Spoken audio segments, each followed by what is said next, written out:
Hello all. This tutorial will demonstrate how to create a render panorama image and the QR code for a presentation.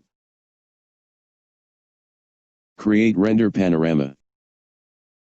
This option creates only one 360-degree rendering image with QR code at the same time. Step 1. Select a view to creating a 360-degree rendering image.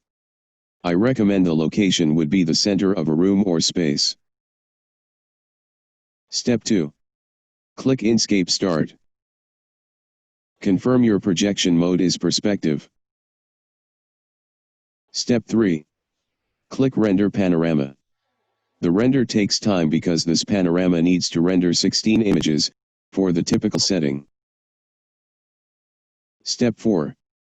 Automatically saved on Manage Uploads. Open Manage Uploads. Step 5. Click the rendered image. Upload the rendered image in Enscape Cloud. Step 6. Click the file to open the web browser or use a QR code. Step 7. The rendered image file and the QR code can be saved in JPG. I hope this tutorial clarifies how to create a render panorama image and the QR code for a presentation. Thank you.